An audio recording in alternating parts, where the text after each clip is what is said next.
নবীজি বলছেন সাল্লাল্লাহু আলাইহি ওয়াসাল্লাম, একটা মৃত গাধাকে দেখে বলছেন, সাহাবীরা তোমরা কি কেউ এই গাধাটাকে 1 দিরহামের বিনিময়ে কিনবে? কান কাটা, মৃত, গলে আছে, এই গাধাটাকে কিনবা 1 দিরহাম দিয়ে? সাহাবীরা বলছেন, মাংনা দিলেও তো কিনবো না। ইয়া রাসূলুল্লাহ, যদি ফ্রিও কেউ দেয়, বিনামূল্যে দেয়, তাও তো নিব না। তখন নবী সাল্লাল্লাহু আলাইহি ওয়াসাল্লাম বলছেন, এটাই হচ্ছে আল্লাহর কাছে দুনিয়ার এক্সাম্পল।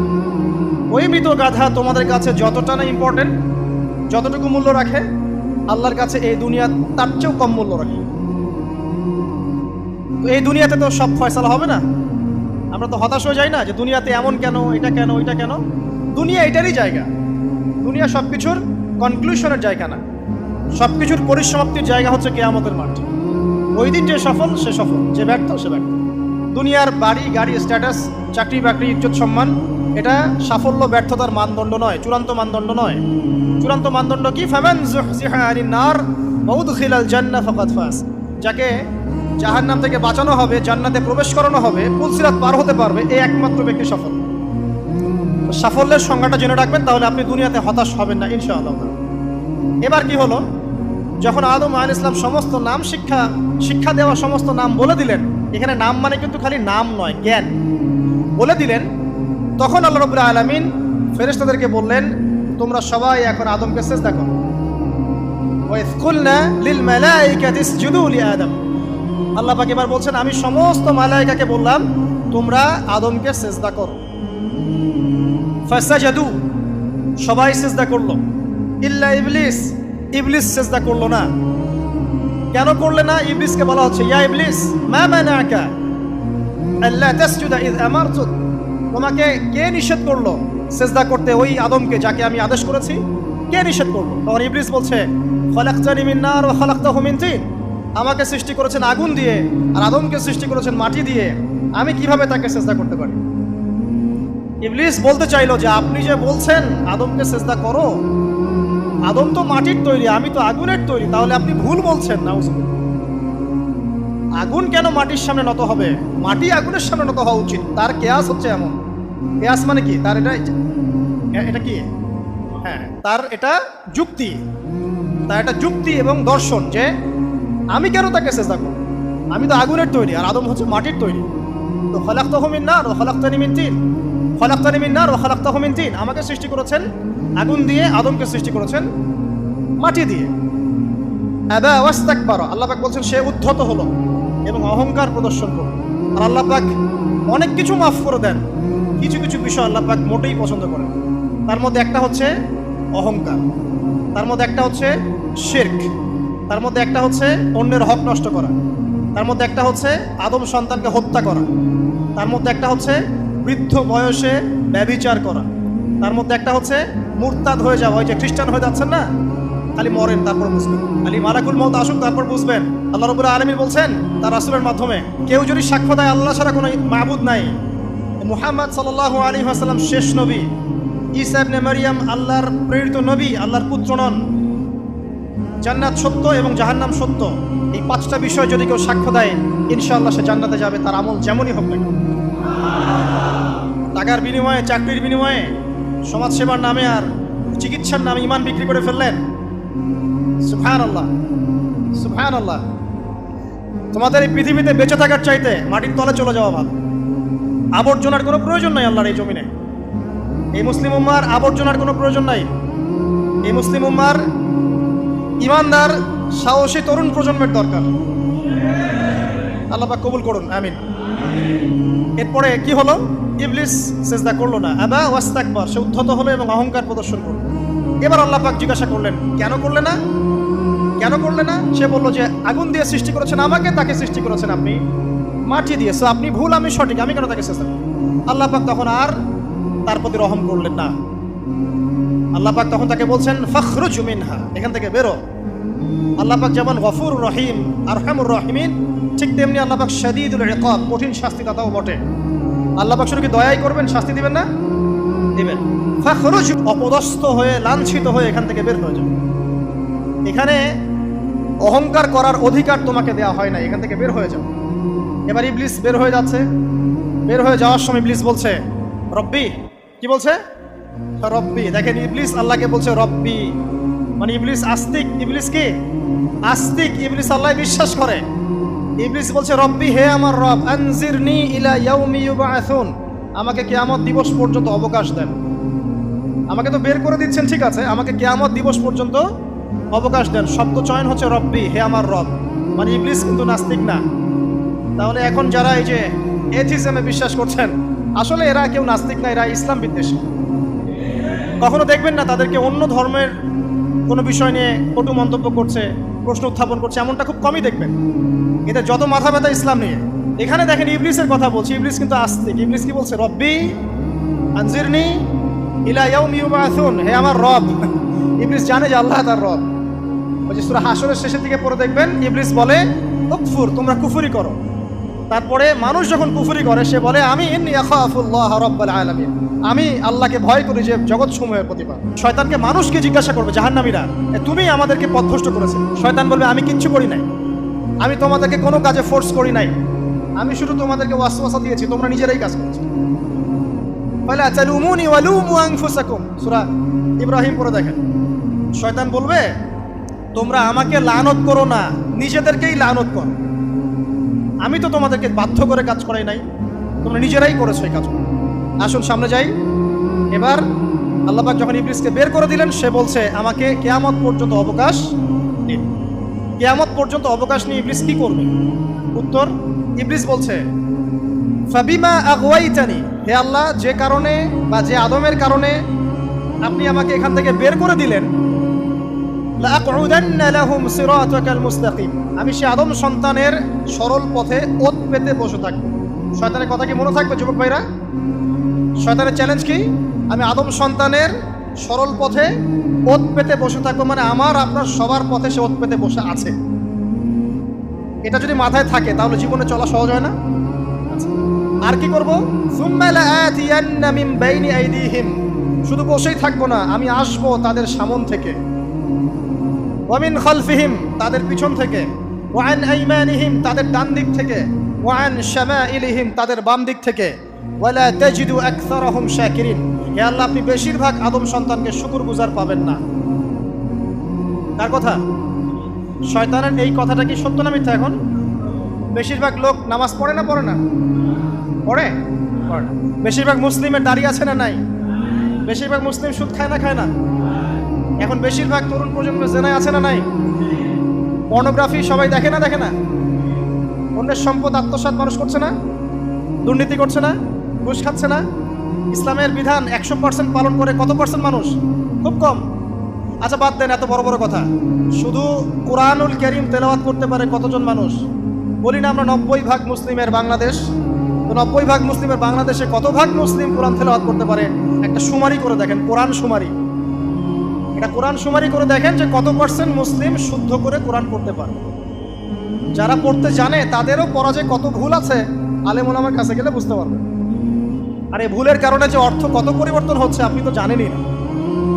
তো এই যে শয়তান বলেছে ওয়ালা তাজিদু আকসারাহুম শাকিরিন, আপনি বেশিরভাগই শুকরগুজার পাবেন। তো কথা সত্য না মিথ্যা? দেখেন ও কিন্তু তার মিশনের মধ্যে ঠিকই আছে। কথা যে সত্য তার প্রমাণ সহিহ বুখারীর একটা হাদিস, যেটা 4 বার এসেছে বুখারীর মধ্যে, যে আদম আলাইহিস সালামকে ডাকা হবে কিয়ামতের মাঠে, ডেকে বলা হবে তোমার সন্তানদের মধ্য থেকে জাহান্নামীদেরকে আলাদা করে দাও। আদম আলাইহিস সালাম বলবেন কতজনকে আলাদা করে দিব? আল্লাহ পাক বলবেন প্রতি 1099 জনকে জাহান্নামের জন্য আলাদা করে দাও। শয়তানের কথা ঠিক না বেঠিক? এবার আল্লাহ রাব্বুল আলামিন তাকে বের করে দিলেন। ইবলিস এবার বের হয়ে গেল, চ্যালেঞ্জও করলো। এবার আল্লাহ পাক আদম আলাইহিস সালামকে ডেকে বলছে ইয়া আদম, এবার আদম আলাইহিস সালামের এই যে পাজর মানে বুকের পাজর, এখান থেকে তার সঙ্গিনীকে সৃষ্টি করা হবে। কারণ আদম আলাইহিস সালাম একাকী ছিলেন, একা কি থাকা যায়? একা থাকতে কষ্ট হয় না? একজন জীবন সঙ্গী লাগে না? তো আদম আলাইহিস সালামের এই বাম পাজরের হাড় থেকে হাওয়া আলাইহিস সালামকে সৃষ্টি করা হবে। সৃষ্টি করার পর আরো একটা ঘটনা আছে যে আল্লাহ রাব্বুল আলামিন আদম আলাইহিস সালামের পিঠের যে অংশটুকু আছে, এই অংশটুকু থেকে আগামীতে যত আদম সন্তান আসবে সবাইকে ছোট ছোট পিঁপড়ার আকৃতিতে সামনে নিয়ে দেখালেন। সুবহানাল্লাহ। যত আদম সন্তান আসবে আল্লাহ পাক সবাইকে আদমের সামনে দেখালেন। এবং বললেন এই যে শুভ্র অংশ যারা, মানে সাদা অংশ যারা, তারা তোমার সন্তানদের মধ্য থেকে সবাই জান্নাতি। আর তোমার এই যে বাম পাশে যেগুলো কালো কালো ছোট ছোট আকৃতি দেখছো, এগুলো সব তোমার সন্তানদের মধ্য থেকে জাহান্নামী। আমরা দোয়া করি আমরা তাদের অন্তর্ভুক্ত না হই। এবার আল্লাহ পাক সবাইকে বললেন, সূরা আরাফের মধ্যে আসছে 182 নম্বর আয়াতে মনে হয়, আল্লাহ পাক বলেন আলাস্তু বিরব্বিকুম, হে আদমের সন্তানরা, আমি কি তোমার রব নই? আমি কি তোমাদের রব নই? আলাস্তু বিরব্বিকুম, আমি কি তোমাদের রব নই? আলাস্তু বিরব্বিকুম, আমি কি তোমাদের রব নই? আমরা সবাই তখন বলেছিলাম বালা ইয়া রব্বি, অবশ্যই আপনি আমাদের রব। আমরা এখন ভুলে গেছি না? আমরা সবাই এই সাক্ষী দিয়ে আসছি রুহের জগতে।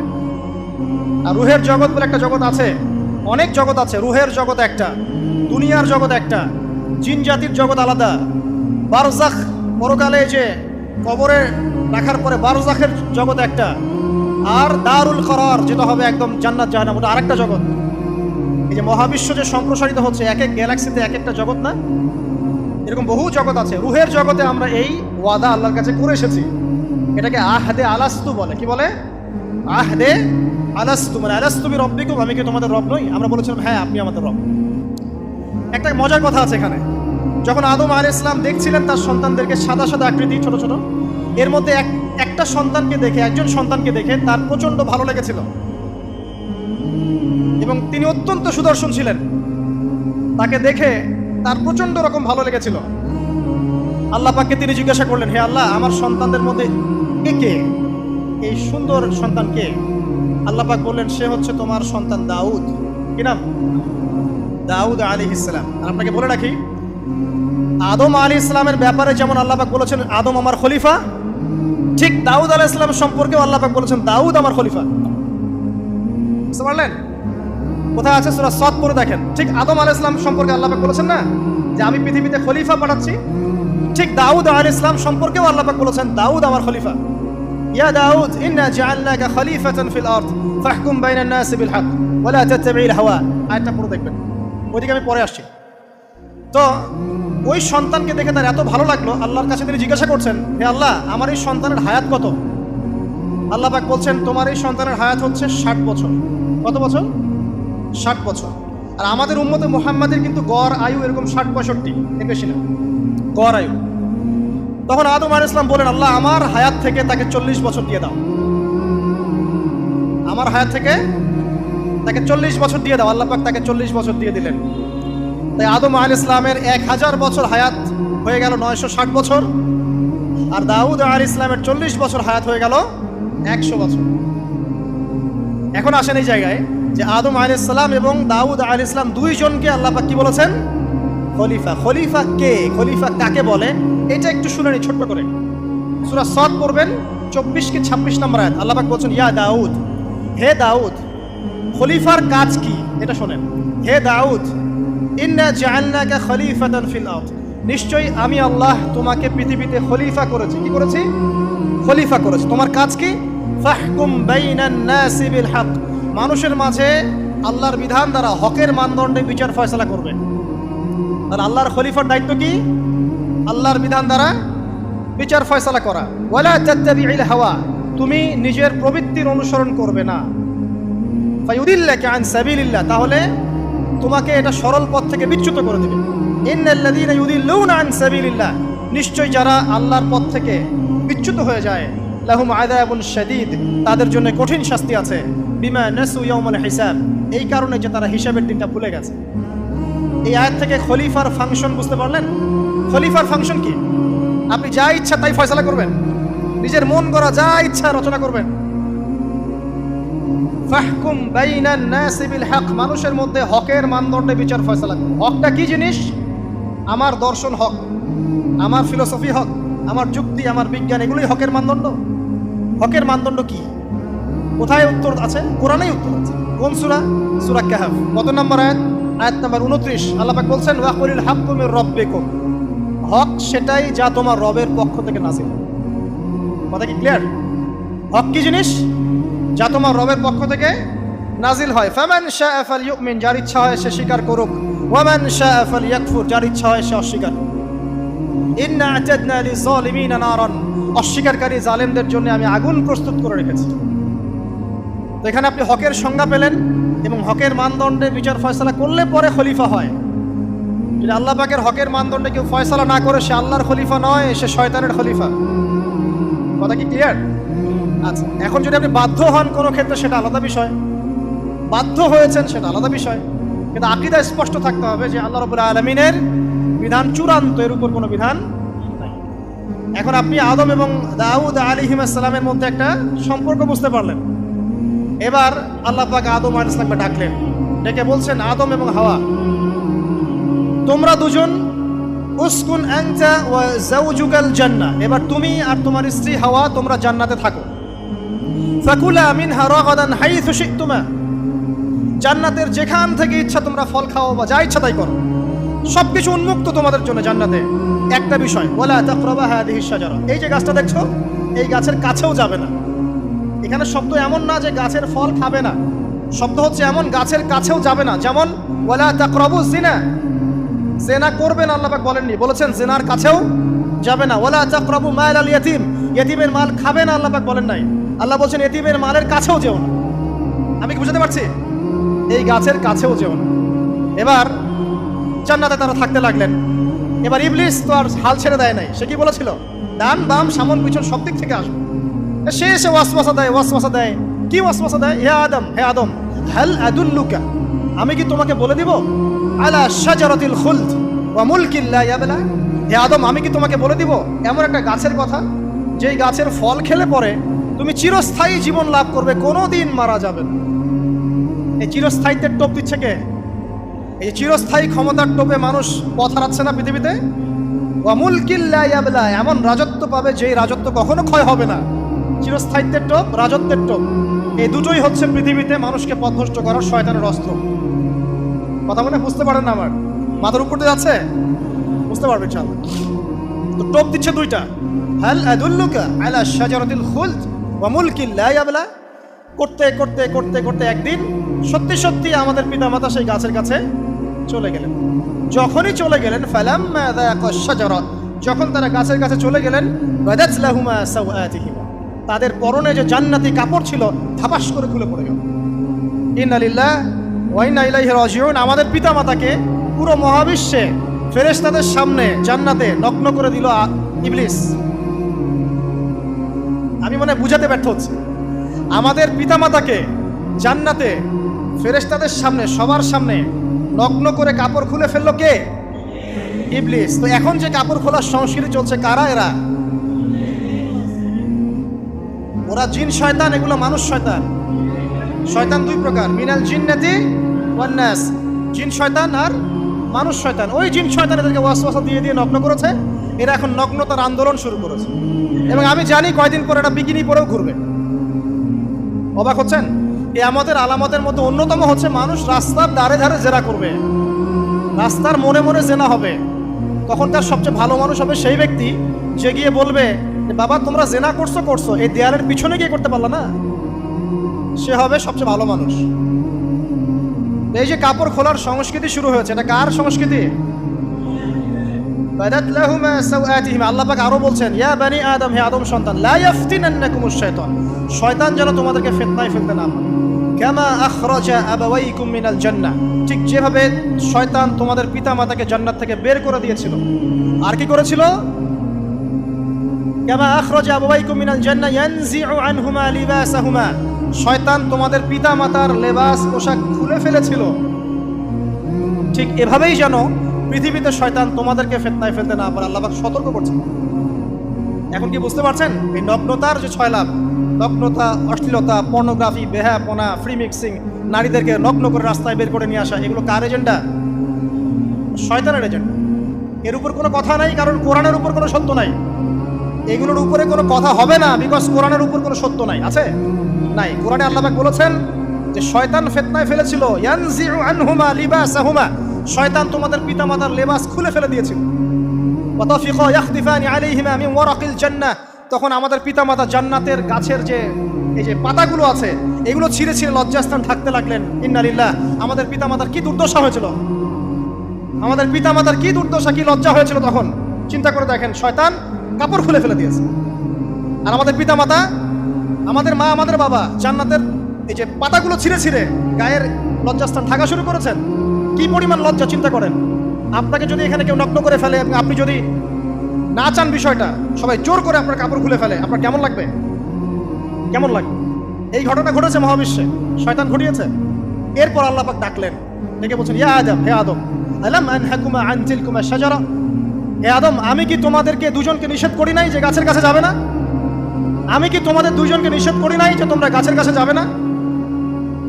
তখন আদম আলাইহিস সালাম বুঝতে পারলেন যে তারা একটা বড় ভুল করে ফেলেছে। তারপর আল্লাহ রাব্বুল আলামিন দয়া পরবশ হয়ে আদম এবং হাওয়া আলাইহিস সালামকে কালিমা শিক্ষা দিলেন, তওবার কালিমা, যেই কালিমা দিয়ে তারা তওবা করতে পারেন। সেই কালিমা হচ্ছে রব্বানা যালামনা আনফুসানা ওয়া ইল্লাম তাগফির লানা ওয়া তারহামনা লানাকুনান্না মিনাল খাসিরিন। এই দোয়া শিখে নিয়ে আদম এবং হাওয়া আলাইহিস সালাম তওবা করলেন। আল্লাহ পাক তাদের তওবা কবুল করে মাফ করে দিলেন। কিন্তু জান্নাতে আর থাকা হলো না। আল্লাহ পাক বলেন, কুল নাহবিতু মিনহা জামিআ, এবার তোমরা সবাই মিলে এখন পৃথিবীতে নেমে যাও। আল্লাহ মাফ করে দিলেন, কিন্তু তোমরা এখন পৃথিবীতে নেমে যাও, জান্নাতে আর থাকা হবে না। খেয়াল করে দেখেন, ইবলিসও আল্লাহর আদেশ মানে নাই। আল্লাহ বলেছেন সেজদা করো, ইবলিস কিন্তু করে নাই। আবার আমাদের পিতা আদম আলাইহিস সালামকে আল্লাহ পাক বলেছেন গাছের কাছে যেও না, তারা চলে গেছেন। দুটোই কি অবাধ্যতা নয়? তাহলে ইবলিসকে চিরস্থায়ী জাহান্নামী করা হলো, আদম সন্তানকে কেন করা হলো না? উত্তর, আদম সন্তান আদম আলাইহিস সালাম তওবা করে ফিরে এসেছে, ইবলিস আসে নাই। তাই আমাদের দ্বারা পদে পদে ভুল হবেই, তওবা করে ফিরে আসলেই গুনাহ মাফ ইনশাআল্লাহ। আর যদি ইবলিসের মতো গুনার উপর গুনাহ করতেই থাকেন আর বলেন যে আমি ঠিক কাজ করছি, তাহলে ইনশাআল্লাহ ওই যে জাহান্নাম অপেক্ষা করছে। ইবলিস থেকে আল্লাহ পাক বললেন যে তুমি এবং তোমার অনুসারী যারাই থাকবে সবাইকে দিয়ে লাআমলাআন্না জাহান্নামা মিনকুম আজমাইন, তোমাদের সবাইকে দিয়ে আমি জাহান্নাম পরিপূর্ণ করব। নাউযুবিল্লাহ। এবার সবাই পৃথিবীতে নেমে আসলো। পৃথিবীতে এসেই কি আল্লাহ পাক ছেড়ে দিলেন? না। আল্লাহ রাব্বুল আলামিন বলছেন, কুল নাহবিতু মিনহা জামিআ, তোমরা পৃথিবীতে নেমে যাও। ফাইম্মা ইয়াতিয়ান্নাকুম মিন্নি হুদান, দুনিয়াতে যাচ্ছ যাও, তবে মনে রেখো যে আমার পক্ষ থেকে তোমাদের কাছে হেদায়েতের বাণী আসবে। আমার পক্ষ থেকে তোমাদের কাছে হেদায়েতের বাণী আসবে। ফামান তাবিআ হুদায়া ফালা খাউফুন আলাইহিম ওয়ালা হুম ইয়াহজানুন, যারা আমার হেদায়েতের বাণীগুলো মেনে চলবে তাদের কোনো ভয় নাই, কোনো দুশ্চিন্তাও নাই। ওয়াল্লাযীনা কাফারু ওয়া কাযযাবু বিআয়াতিনা, কিন্তু যারা আমার আয়াতকে কুফরি করবে, মিথ্যা প্রতিপন্ন করবে, ফাউলাইকা আসহাবুন নার, তারা হবে জাহান্নামের অধিবাসী। হুম ফিহা খালিদুন, তারা সেখানে চিরস্থায়ী হবে। এই সহজ সরল জীবন দর্শন দিয়ে আল্লাহ পাক পৃথিবীতে পাঠিয়ে দিলেন। এবার শুরু হলো পৃথিবীতে পথ চলা। পৃথিবীতে পথ চলার ক্ষেত্রে অনেক কিছু সৃষ্টি করতে হলো, আবিষ্কার, কৃষিকাজ, এটা ওটা সবকিছু। আদম আলাইহিস সালামকে আল্লাহ পাক সেই জ্ঞান ওহীর মাধ্যমে শিক্ষা দিলেন। কৃষিকাজ আল্লাহ পাক শিক্ষা দিয়েছেন, চাকা সৃষ্টি করা আল্লাহ পাক শিক্ষা দিয়েছেন, বাহন সৃষ্টি করা আল্লাহ পাক শিক্ষা দিয়েছেন। যত রকম জ্ঞান আছে সমস্ত জ্ঞান এসেছে নবীদের পক্ষ থেকে। সবকিছু জ্ঞানের মূল ভিত্তি এসেছে নবীদের কাছ থেকে, আল্লাহর ওহীর কাছ থেকে। যত সভ্যতা দেখছেন বড় বড়, সমস্ত সভ্যতা শুরু হয়েছে নবী দ্বারা, এবং সভ্যতা শেষও হবে একজন নবী দ্বারা। তার নাম কি? ঈসা ইবনে মারইয়াম।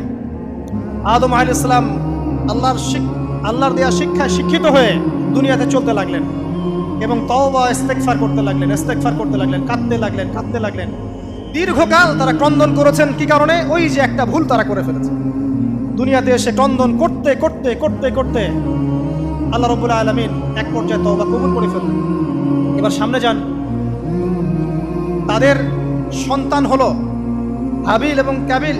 নাম শুনেছেন? শোনেন নাই? হাবিলের কুরবানি কবুল হয়, কাবিলের কুরবানি কবুল হচ্ছে না। বিকজ কাবিল এর কুরবানির মধ্যে ইখলাস নাই। ভাইয়ের কুরবানি কেন কবুল হচ্ছে, আমারটা কেন হচ্ছে না? হিংসার বশবর্তী হয়ে কাবিল হাবিলকে হত্যা করে ফেললো। নবী পরিবারের সদস্য হয়েও কাবিল এরকম অন্যায় করে ফেলল।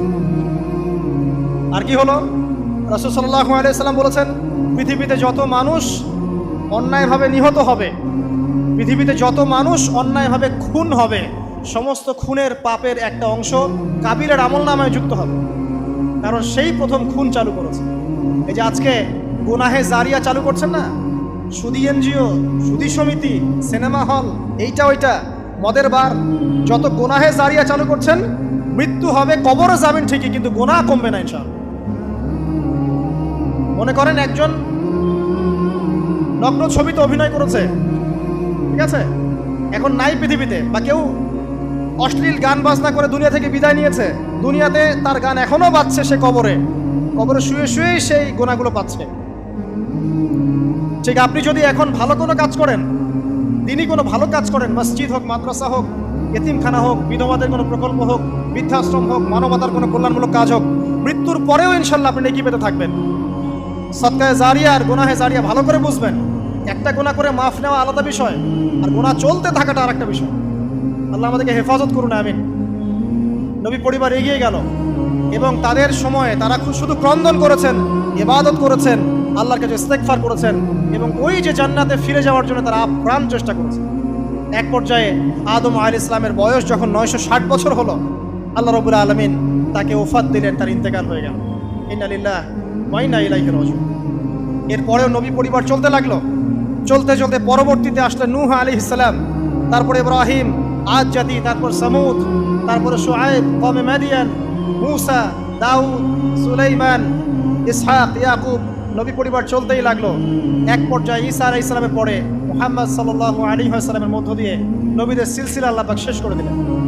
এভাবেই সভ্যতা এগিয়ে গেছে, এভাবেই আমাদের পিতামাতার হাত ধরে জ্ঞান পৃথিবীতে এসেছে। এবং ওই যে শয়তানের মিথ্যা প্রলোভন, প্রতারণা, এর ফলশ্রুতিতে ওই যে আমাদের পিতামাতার গা থেকে কাপড় খুলে পড়লো, আল্লাহ পাক রাগান্বিত হয়ে সবাইকে দুনিয়াতে নামিয়ে দিলেন, ইবলিসকে চিরস্থায়ী জাহান্নামী ঘোষণা করলেন। কিন্তু আমাদের পিতামাতার ক্রন্দন, তওবা, ইস্তেগফার, আমলের বদৌলতে, আল্লাহর রহমতে আল্লাহ পাক পিতামাতাকে মাফ করে দিলেন। এভাবেই মানব জাতি এগিয়ে যাচ্ছে। আজকে আমরা এই পর্যায়ে পর্যন্ত এসেছি। আদম আলাইহিস সালামের এই সংক্ষিপ্ত জীবনী থেকে আমরা কি শিখলাম? আমরা শিখলাম যে আল্লাহ রাব্বুল আলামিন অনেক ভালোবেসে, অনেক মহব্বত করে, মমতা দিয়ে, মায়া দিয়ে নিজের হাতে আমাদের পিতাকে সৃষ্টি করেছে। এক, দুই, আমাদের পিতাকে আল্লাহ রাব্বুল আলামিন তার পক্ষ থেকে জ্ঞান শিক্ষা দিয়েছেন। এই কারণে আদম সন্তানরা জন্ম থেকেই দেখবেন কিছু না কিছু জ্ঞানী হয়েই থাকে। জ্ঞান আপনার ডিএনএর মধ্যে থাকেই। আল্লাহ রাব্বুল আলামিন আদম আলাইহিস সালামের মধ্যে রূহ ফুঁকে দিয়েছেন। আল্লাহ রাব্বুল আলামিন আদম আলাইহিস সালামকে জান্নাতে রেখেছেন। আল্লাহ রাব্বুল আলামিন গাছের কাছে যাওয়ার পরেও তওবা ইস্তেগফারের মধ্য দিয়ে তাকে মাফও করে দিয়েছেন।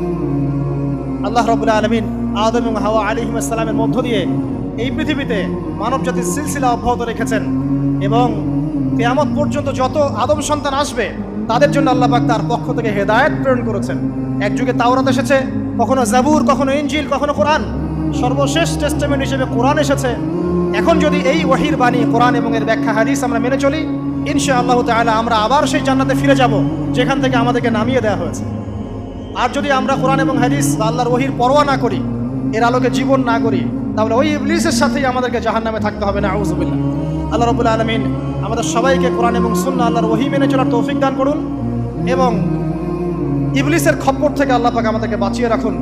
ইবলিসের যত এজেন্ট আছে, ওদের যে দুরভিসন্ধি, ষড়যন্ত্র এবং শয়তানি ফাঁদ, এগুলো থেকে আল্লাহ পাক আমাদেরকে, আমাদের মা বোনদেরকে, আমাদের পরিবারের সদস্যদেরকে, আমাদের সমাজকে, রাষ্ট্রকে আল্লাহ পাক হেফাজত করুন, বাঁচিয়ে রাখুন। আমিন।